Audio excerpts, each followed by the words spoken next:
Producer Supriya గారికి ఒక్కసారి గట్టిగా చప్పట్లతో వేదికపైకి ఆహ్వానం పలుకుదాము. డెకాయిట్ చిత్రాన్ని ముందు నుంచి కూడా ఎంతో అద్భుతంగా సపోర్ట్ చేస్తూ నమ్మి మా ముందుకు తీసుకొచ్చిన ఇంత బ్లాక్ బస్టర్ అందుకున్న producer, heartiest welcome to you ma'am. Thank you. Actually చెప్పడానికి ఏం మాటలు లేవండి. థ్యాంక్ యూలు అయితే అందరు చెప్పేసుకున్నారు. 2 సంవత్సరాలు తిట్టి అందరి చేత సినిమా తీసుకుని ఒక స్టేజ్ ఎక్కి థ్యాంక్ యూ అని చెప్తే బాగోదేమో. సో ఇండస్ట్రీలో అవును, నన్ను మొన్న ఎవరో చిన్న సెటైర్ వేశారు మన వంశీ గారు, వచ్చి క్లాసులు పీకుతావని. కరెక్టే, ఒకసారికి తెలిసి వచ్చింది. ఇప్పుడు ఒక సినిమా తీయటం అంటే దాంట్లో ఎంత ప్రాణం పెట్టినా కూడా, మనం ఎంత కష్టంతో సినిమా తీసినా, ఎంత ప్రాణం పెట్టినా, దాని చుట్టూ ఒక సినిమా చుట్టూ ఉన్న యూనివర్స్ అనేది మనం కంట్రోల్ చేయలేం. అది కంట్రోల్ చేయలేని పరిస్థితుల్లో దాన్ని దాటుకుంటూ ఆ సినిమాని జాగ్రత్తగా చూసుకుంటూ, కొన్నిసార్లు చాలా కోపం వచ్చేది. ఎందుకు ఎందుకు ఎందుకు అని పిచ్చి తిట్లు తిట్టేసి, అందరినీ తిట్టేసి, ఒక కప్పట్ట పడేసి, ఒక మైకిట్టు పడేసి అటు వెళ్ళిపోయి, దాని తర్వాత ఎందుకో ఒక పాట చరణం వచ్చేది ఫోన్లో, లేకపోతే ఒక ఎడిటింగ్ రూమ్లోకి వెళ్ళినప్పుడు వీళ్ళు ఏదో ఎడిట్ చేసినప్పుడు మృణాల్ క్లోజప్ వచ్చేది. సెట్లో కూర్చున్నప్పుడు శేష్ ఏదో చేసింది వాళ్ళు ఎడిట్ చేసి చూడు అని ఇలా చూపించేవాడు. అవి చూసినప్పుడు that was the energy and that was the fuel to keep going.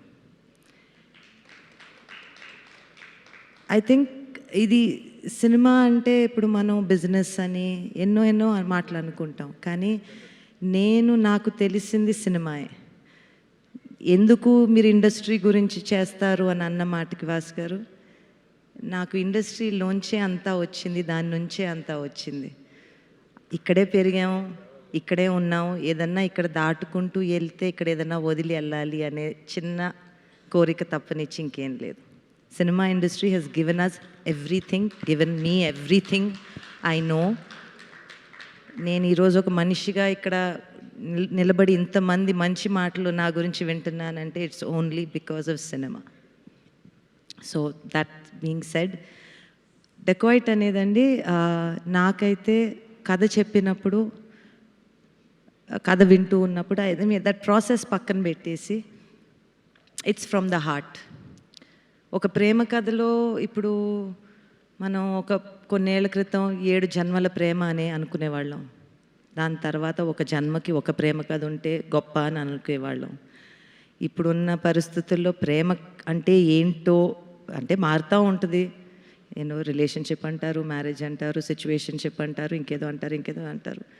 So ప్రేమ అంటే ఏంటి అనేది ఒక చిన్న ప్రేమ కథ తీస్తే, ఈ కాలంలో ప్రేమ కథ తీస్తే ఇంటర్నల్ బ్యాటిల్స్ కాకుండా, ఇంటర్నల్ బ్యాటిల్ అయితే ఉంటుంది, ఒక అమ్మాయి నన్ను మోసం చేసింది అంటే ఆ బాధ ఉంటుంది, కానీ what is the highest level of love, దాన్ని ఎత్తుక్కుంటూ ఐ థింక్ మనం అది ఆలోచించినప్పుడు I felt dacoit was an expression, is an expression of pure love. So that was the fuel for me. Everybody did very well, everyone did their job and more and all of that, but oka kadaki pranam ekkadi nunchi vasto telidandi. Aa kadaki pranam posina Shanil ki, Sesh ki, Ravi gariki, I have to say, aa kada lekunda, aa kada chetilo raakunda, aa kadani chekkakapoyi undunte, the way they all sculpted it, everyone sculpted it. I think in theatre నుంచి బయటకు వచ్చినప్పుడు ఒక చిన్న భారంతో వచ్చాము, ఒక చిన్న హ్యాపీనెస్తో వచ్చాము అంటే ఇట్స్ ఓన్లీ బికాజ్ మనని టచ్ అయింది, మనం ఫీల్ అయ్యాం. And cinema is only meant to do that. It is meant to make us feel, and I'm happy that Dacoit has made you feel. Thank you all. Thank you. Super ma'am, thank you very much. So yes, మరి ఇప్పుడు dacoit cinema ద్వారా